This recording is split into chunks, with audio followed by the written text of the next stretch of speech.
Thank you very much for the introduction and also to be able to have this panel discussion today. So very much looking forward. It's obviously a very key area that I think we're all focused on.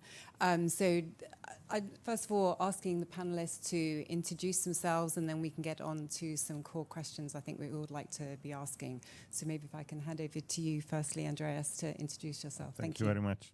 Thank you. Hello, everybody. Thank you for your invitation. My name is András Puskás. I'm Deputy CEO of the MBH Bank Hungary, and I'm the Chief Sustainability Officer as well. Before that position, I was in another Hungarian commercial bank Deputy CEO, and previously I was Deputy CEO in the Hungarian Export-Import Bank. Thank you. Michelle, thank you. Hi, everyone. Michelle Radcliffe. I'm a director at WTW, Willis Towers Watson, in the insurance consulting and technology team. So I advise insurers and reinsurers on their climate and ESG strategy across the whole of insurance company. I only joined WTW in January. My background, I spent 17 years at the law firm CMS as a lawyer. I spent the majority of my time in the insurance and reinsurance team, advising on coverage and defense of claims, primarily financial lines, so banks, fund managers, a lot of directors and officers claims in the UK and across Europe. But I actually moved in my final year to work as an environmental lawyer. And that was stemmed because for the last 6 years or so, I've been advising insurers on climate litigation risk and climate transition and climate reporting requirements. Moved across the environmental team and then moved across to WTW. I've spent time in industry, in insurers and claims, underwriting and legal teams. And last year spent 4 or 5 months on secondment at Amazon in their environmental team. Thank you. And Celia? Hello, everyone. So my name is Celia Lambert-Alcantara. I work at Crédit Agricole CIB, which is the investment bank of the French bank Crédit Agricole. I'm the head of the ESG compliance. So I'm in charge of making sure the bank is compliant with the ESG regulation. We also ensure that we prevent and mitigate non-compliance risk with ESG topics. And we ensure a regulatory watch on these topics as well. Thank you. So I'm going to ask quite a wide question to start with. What is the most pressing upcoming regulatory changes that will impact the way you and your firms go about your ESG strategy? So I appreciate it might take, there's a lot in that, but maybe Celia, if I could come to you first on your thoughts of that. Thank you very much. Yes. So I think that the bank as a whole, we started structuring ourselves on ESG topics because it came from a regulatory requirement. For us, it started with MiFID II ESG because we had very strict regulatory deadlines. So we needed to tackle these issues by addressing the MiFID II ESG requirements. And based on that, we then structured ourselves, launching an ESG program to make sure we addressed every regulation. So for us, it's quite a challenge because, for example, for the operational implementation of the European taxonomy is quite a challenge within our processes because we are not ready. We don't have the IT architecture that is needed. We don't have the tools, so this is quite a challenge and we need to work on it. We also have the upcoming CSRD, which asks for new reporting requirements. And again, it's not the usual way we are used to make reporting. We don't have all the data. We need to anticipate and prepare ourselves. All in all, all these ESG regulations have really shaped a transversal project and has also led to top management to define a clear ESG strategy and vision. So the bank can really not only apply regulatory requirement, but also be a leader in this market. I'm sure the regulators are very pleased. It's having an effect. We hope. Maybe, Michelle, if I could pose the same question to you. Thank you. Yeah, I mean, obviously there is so much to cover, and I just say it is a very challenging environment at the moment, just because of the speed at which different regulatory reporting requirements are coming in, but also the lack of continuity and consistency across jurisdictions, which is obviously increasingly challenging if you're a multinational. You know, we mentioned the CSRD already, which is a very important piece of legislation, really prompted by the European Union and the European Green Deal, whereby the European Union is striving to be the first carbon neutral economy by 2050. So even aside from the CSRD, there's a whole raft of other legislation and directives that are coming out of Europe at the moment, which companies are having to grapple with. We also have the Corporate Sustainability Due Diligence Directive as well, which leads into the CSRD. But one thing I think is worth just commenting as well as what's happening at EU level, for example, we also have changes at member state level. So in Germany, for example, we have the German Supply Chain Act. And a lot of these new pieces of legislation are very much driven by the countries themselves who have their targets, which they have also made that they need to set. And sort of that is sort of a real driver for pushing that legislation down to corporates. What I think is interesting to see is also what's happening in the US at the moment. It'll be interesting to see what comes out of the SEC, but equally in the way that there are differences within Europe, also looking at the differences in the US as well, for example. So although we wait to see what's happening with the SEC, at the moment in California, we were talking about economies earlier, you know, California, I think, is on scale to be the world's third largest economy. And actually what we're seeing in terms of their reporting requirements, particularly on a climate perspective, is that they may well be more onerous than what is being proposed by the SEC. And that's going to be really interesting, particularly if in California companies are needing to provide their scope 1, 2, 3 emissions, but in other parts of the world they're not. So I think it's going to be really interesting to monitor that and see what happens. Yeah, most definitely. Being a US bank, I can very relate to that. But interested in your view, Andreas. I know your bank has been through a very interesting journey.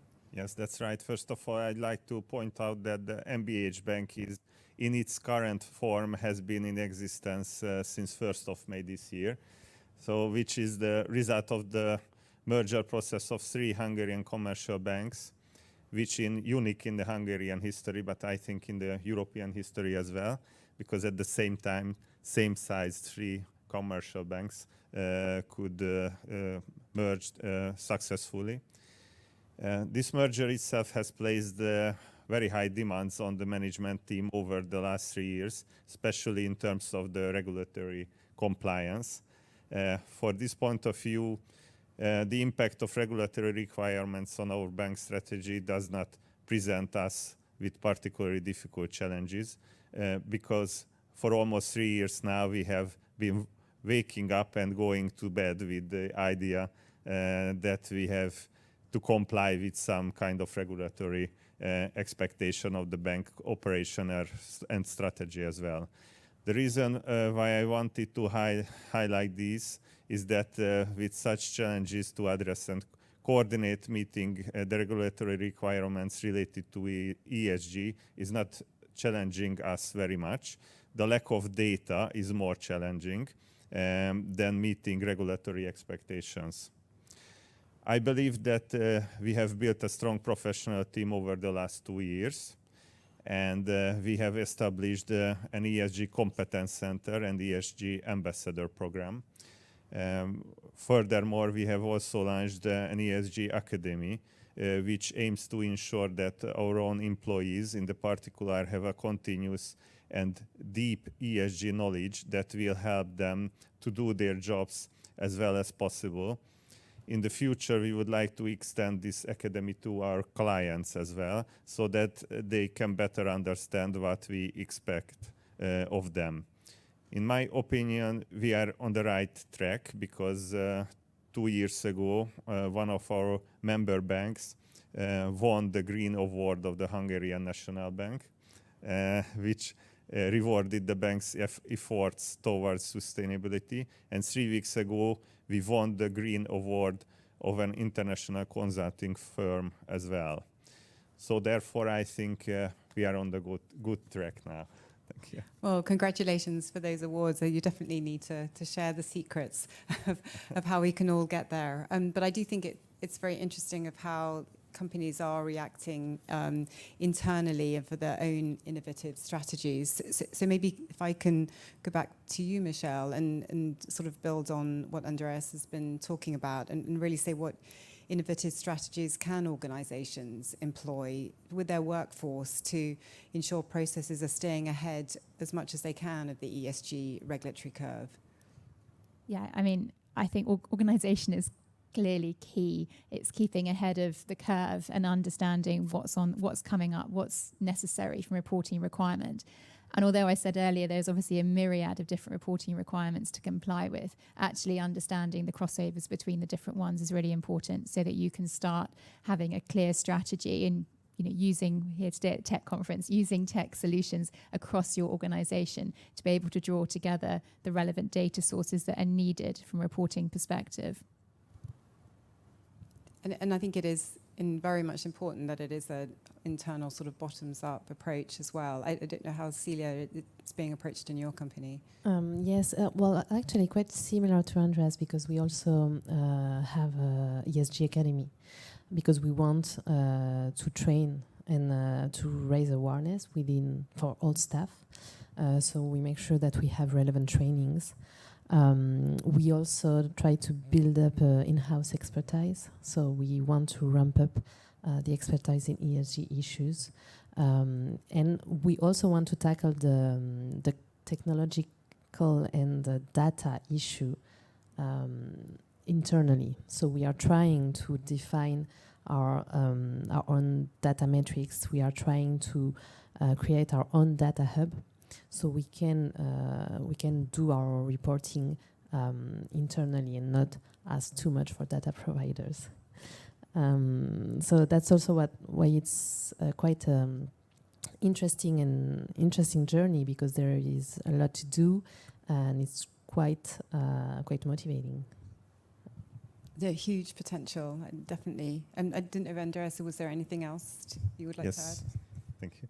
With the increasing uptake of ESG, training our staff, expanding knowledge and changing attitudes has been one of the main focuses we have been working on.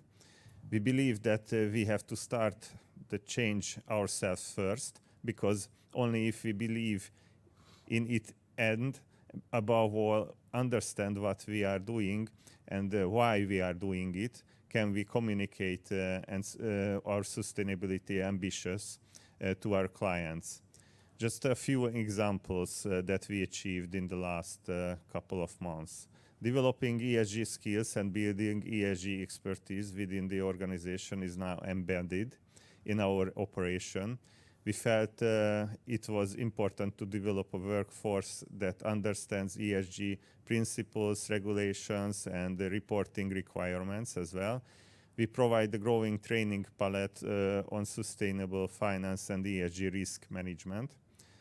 A dedicated ESG team, as I mentioned, is an excellent foundation for our sustainability efforts. Last year, we established a dedicated team to drive our ESG initiatives, ensure compliance with regulations, and monitor emerging trends and best practices. Having a centralized ESG function enables us to stay proactive and responsive to regulatory developments. Building a network of ESG champions or ambassadors across different departments or business units to drive awareness and engagement is also a best practice we have adopted last year. Our ambassadors promote ESG principles within their respective areas of responsibility. Integrating ESG metrics and goals into performance management system is on our roadmap now. And this would ensure that ESG considerations are embedded in employees' day-to-day responsibilities and encourage them to actively contribute to our ESG objectives. And we have launched our ESG data pool project to streamline ESG data collection, analysis, and reporting to effectively process and interpret ESG data. And I also would like to add that we also need to have the top management on board because this is the only way it can really involve all the staff in the bank, and it shouldn't be only a matter of a first line of defense or only a regulatory matter. It really needs to be embedded in the whole bank, and that comes also from the top management really taking those issues at heart. A lot of that comes down to also from management understanding what the consequences are of not embedding it as well, and I think that education piece is really important. Yes, I think sometimes coming from within as well as having our regulators keeping us informed and moving ahead, I think is actually often a more powerful statement.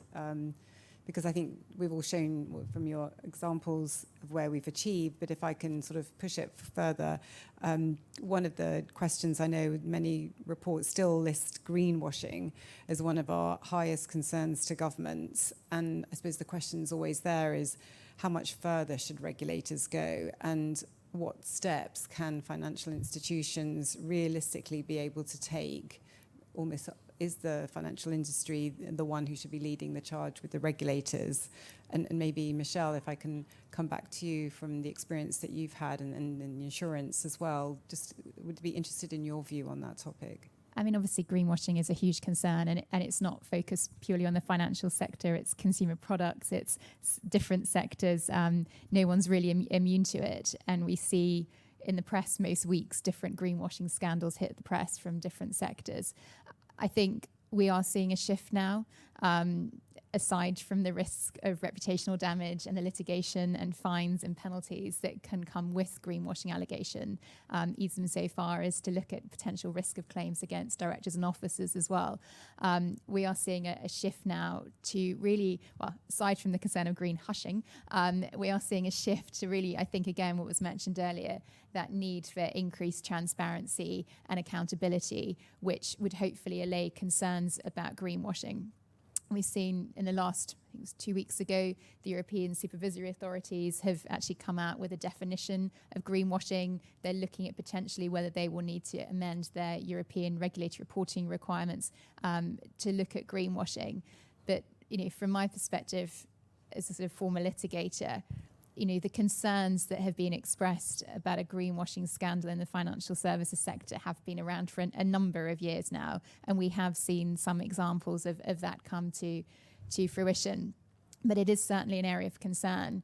I think whether it's even of a product, but even the company themselves, we're seeing a lot of organizations who have made net zero commitments. The challenge now is actually going to be demonstrating that they are going to meet those net zero commitments by way of a clear transition plan. So in the UK at the moment, we have government set up the Transition Plan Task Force, which is all about having a sort of gold-plated standard for transition plans, because it's not enough anymore to say we're going to reach this goal in 2040, 2050. Actually, there has to be sustainable measures. So what are you planning to do in the next 3 to 5 years? How are we going to measure that? And that's important for those companies to be able to demonstrate that transition to avoid being on the end of greenwashing allegations. But it's obviously important for banks, insurers as well. I'm sure a number of you will have seen in the press about the NZIA and the challenges which the insurance market themselves are facing for their own transition plans. A number of insurers have made net zero commitments, and that involves looking at scope 1, 2 and 3 emissions, which includes insurance associated emissions across their underwriting portfolios. For insurers to be able to demonstrate that they are transitioning to net zero, they're going to be reliant on the data collection from the companies that they're providing insurance to on their scope 1, 2 and 3 emissions. So you can see how this all fits together.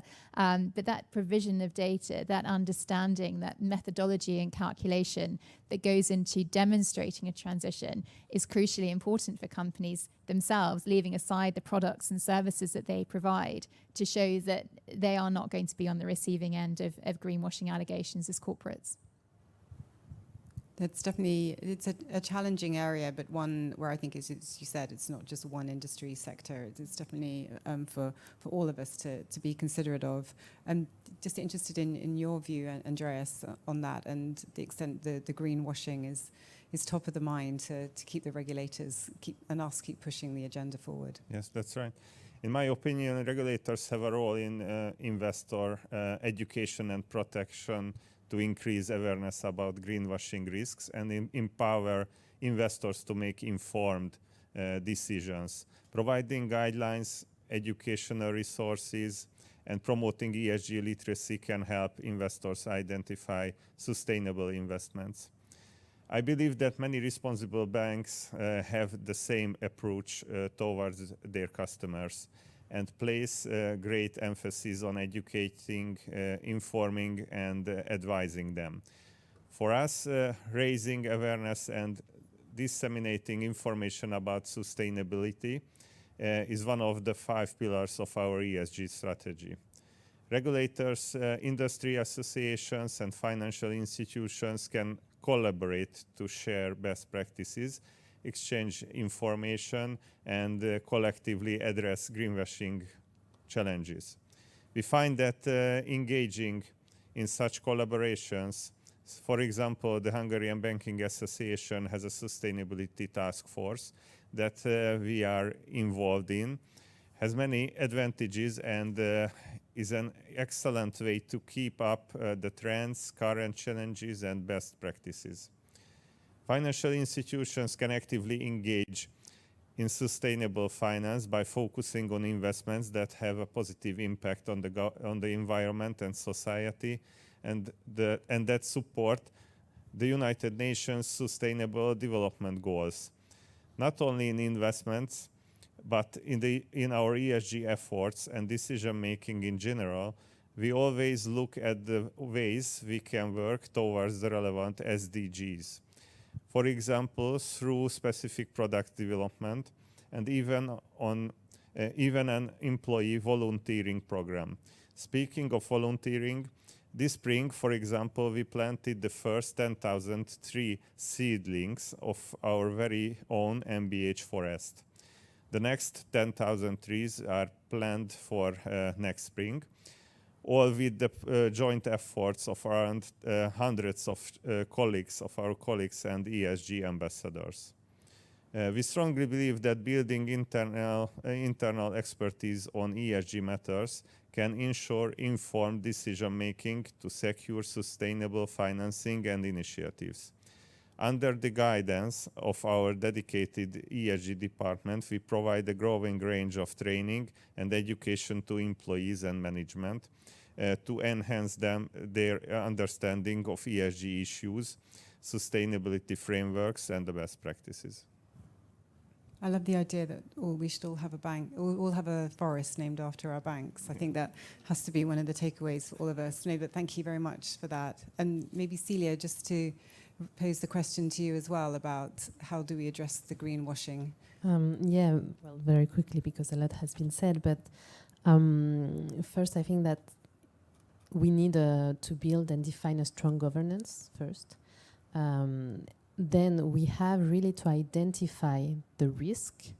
We have to know what are the risks. Is it only reputational risk, or do we have sanctions, penalties? And then we can define internal policies and procedures to prevent and mitigate this kind of risk. So it's really a sequential approach. And as a bank, this is how we can tackle and address the greenwashing risk. It's also important for us to participate into the regulatory journey. So, of course, lobbying to express what we think it can be greenwashing and what we think we can do to prevent it.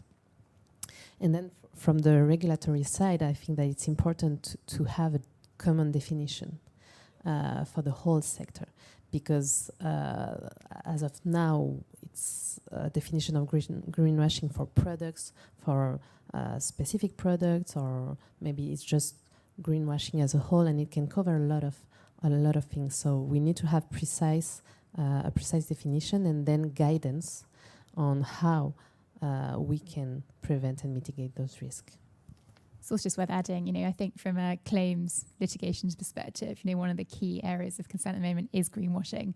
The insurers' Bank of England exploratory scenario analysis had asked various insurance companies to put various litigation events across their portfolios, lines of business, and see what the output would be. And really the exposure for directors and officers as a result of greenwashing was one that came up consistently high across the insurance market. So I think even from a risk perspective, as well as kind of own internal strategy from banks, your risk managers are also going to be asked questions at their insurance policy renewal about what is happening. What steps are you taking to mitigate the risk of greenwashing? So I think that will be an internal and an external questions being asked. Yes, I think it's the annual question on your policies for for all of us. No, thank you very much for that. So we have had a question from the audience, so maybe we'll just reference to that if I can just read this. So the question is, there's been a lot of discussion today about financial services institutions and their clients. What emphasis is the financial institution service providers and their ESG status part of the consideration? We all have an element of outsourcing. So what did the banks and other sectors actually look at their service providers and examine the ESG status of those? I don't know, Michelle, do you want to open? I can't talk to banks, but I know insurers do. Yeah. I think it's generally forming part of a lot of procurement generally at the moment, is for, and necessarily so, because that forms part of your scope 3 emissions. So it's actually having those conversations and understanding. It's nothing to do with banking or insurance, but I think one thing I noticed interesting recently was even the NHS for contracts in National Health Service for contracts over around 5 million, I think, are asking their suppliers to provide details of scope 1, 2 and 3 emissions. So some of these smaller companies who probably don't have the reporting requirements, resource, are still being asked that as part of the procurement process. So I don't think it's unique to any sector. I think we're increasingly seeing a push to understanding the ESG across supply chains, which is necessary because, again, that coming back to litigation and every answer, litigation across supply chains is also increasing, and having that responsibility for across your company, if you're as a parent company, but also across your supply chain, is important. That transparency and not sort of pushing whether it's your carbon emissions or social behaviours onto other companies is really something that's being looked at. Yeah, very, very important. Celia, did you have a view? So I think it's important in procurement to have to analyze the ESG rating of the providers, but also on the other hand, for our clients in the bank, we also make sure that the whole value chain integrate ESG issues.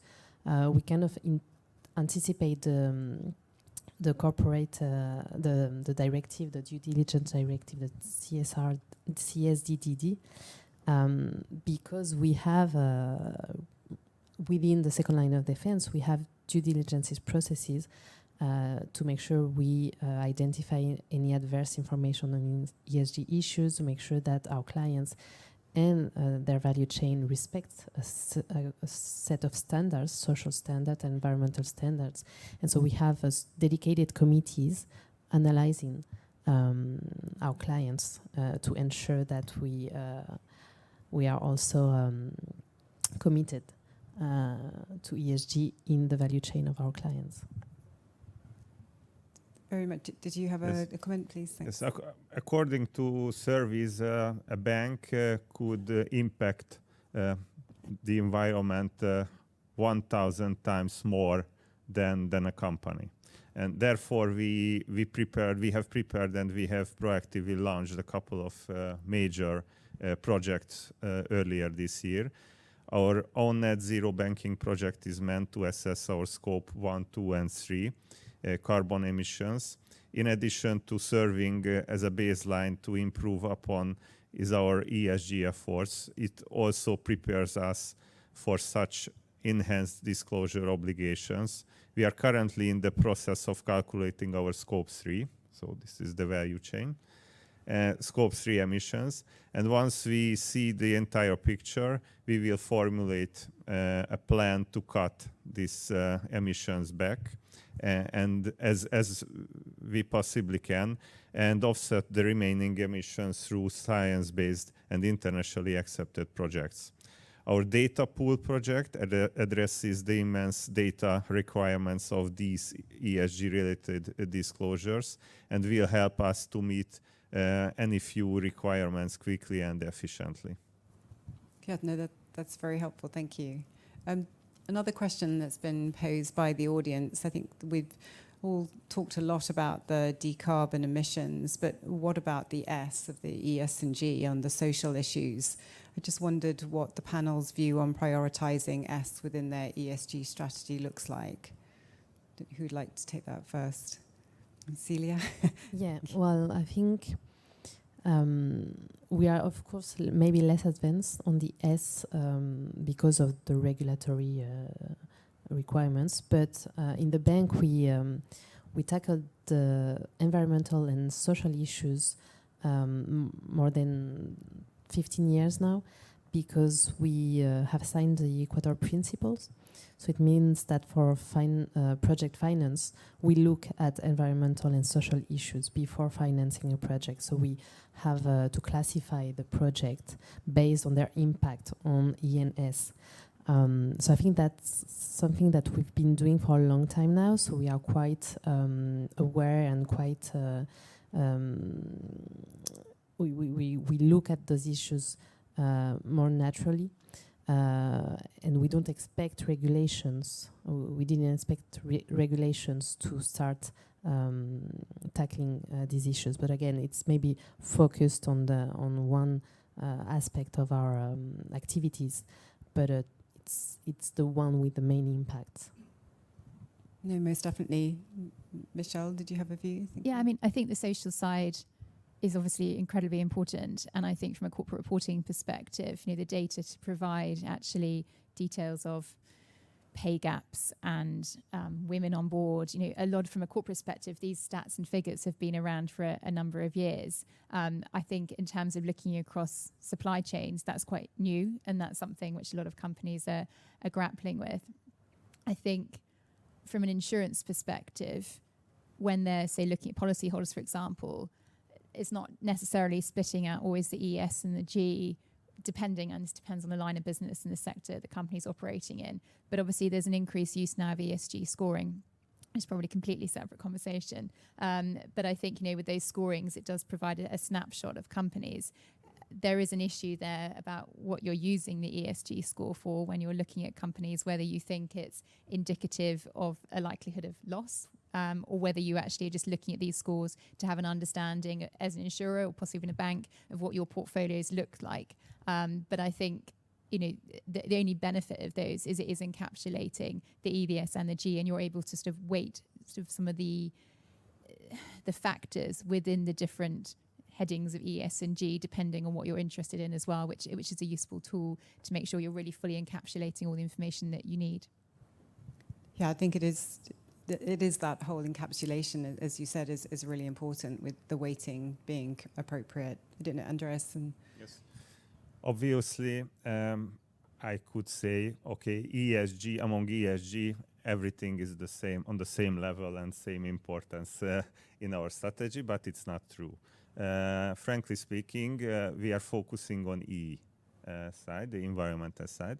Of course, we are dealing with the S and G as well. For instance, our HR department has developed and already launched some existing programs, such as Active Plus program supporting our employees over 60, or Baby Plus program, which are targeting the new families with babies and helping them come into the working life as well again. And we have, when it comes to socio-economic impact, we are very proud of our long-standing program, which supporting female entrepreneurs among our clients through training, coaching, networking, business planning. know-how and targeted financial advice. So this could be good examples for S&G. And among G, we are very proud that among the CXO team, our CXO team, we have 40% of women leaders. But it's quite good because it's another. Not 50 yet. We'll help you get to that extra 10%. One thing I would just say, though, on the social side as well is just the importance of that regular due diligence. There has been, in fact, there is a case against a company who about working conditions in a factory that they use, and they did send people out to this factory, but only on an annual basis to carry out review of working conditions. And these annual reviews came back positively glowing, but actually the allegations are that the working conditions in between said visits were certainly not at the standard that they would normally be at that day. And actually, this isn't within the same group as this company. It's as someone who's part of their supply chain, but the claim is being made against this multinational, most likely, for a number of reasons. But it is that important due diligence, and it's, which I think naturally happens more in the environmental and the climate space, that we're monitoring emissions and the like. We're monitoring our scope 1, 2, and 3s.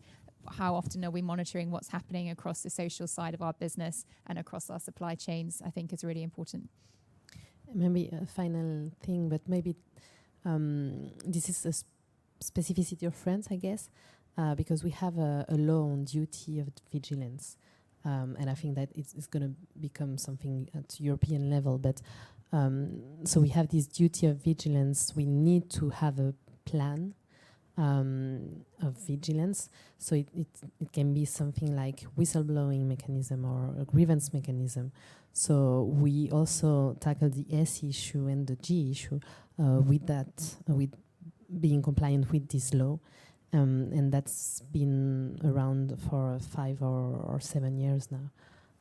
So I think at the end we will be ready for E, S, and G at the same pace.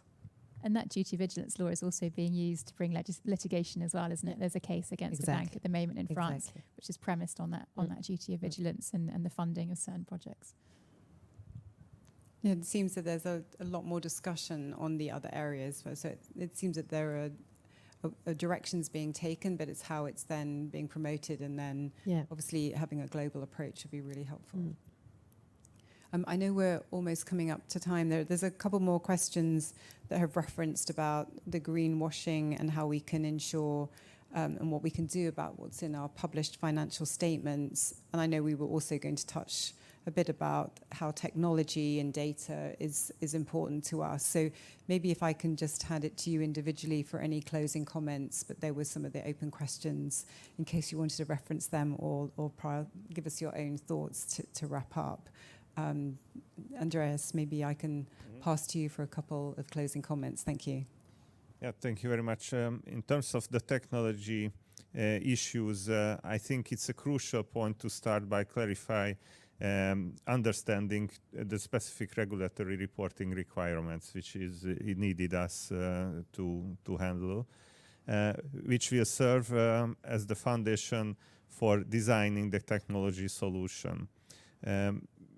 For example, before embarking our Pillar 3 disclosures and as a next step, our ESG data pool project, as I mentioned, we compiled a comprehensive set of data requirements that have to be met, and we had consultants carry out a gap analysis to identify the areas that needed the most attention. It's important to define clear objectives for implementing technology in the reporting strategy. To this regard, our situation is very unique, as I mentioned. We created the second largest banking group of Hungary, even though we started unifying the systems and databases of our previous member banks months ago.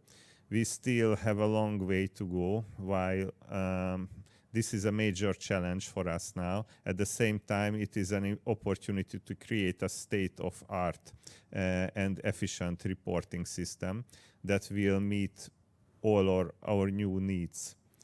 When evaluating the availability technology solutions that align with the identified objectives, we would look for factors such as data integration capabilities, scalability, security features, user friendliness, and compatibility with existing systems.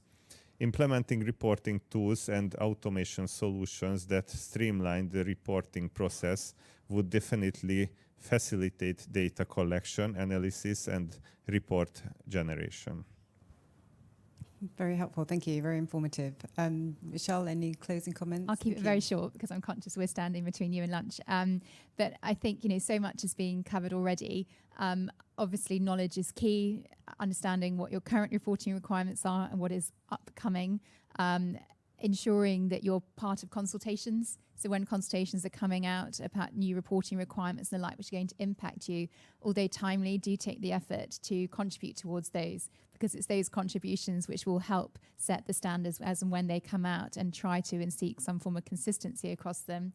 I think we've talked about the need to ensure that this is really infiltrated across entire organisations. So although there are no doubt ESG reporting teams actually that senior management have bought into this, but equally people in their day-to-day business understand how ESG and the company's reporting requirements and what they need to report on an annual basis is sort of dependent on the day-to-day work of everybody. So I think that's really important, and understand the risks. Sometimes the best drivers are either the regulatory or the litigation risks. So really understand what the consequences of non-compliance are, and ensure that really the relevant due diligence is being carried out before these things are published. Thank you. Celia, last comment. Yes, so quickly, again, I think that training is important, raise awareness, build in-house expertise, embed ESG really across the whole company, and make sure top management is on board. Define a clear strategy, and finally, just don't wait to have good quality data, reliable data. Don't wait until you have guidance from all the regulators. You need to start with a strategy, and then it will. It will follow. Yeah, having that passion leads and makes change. Thank you. Well, we're coming to the end, so I'd like to thank my panelists very much for sharing your views, and also for the audience who also shared their questions. So that's the end, and I think you all now have lunch. So thank you all again. Bye-bye. Thank you.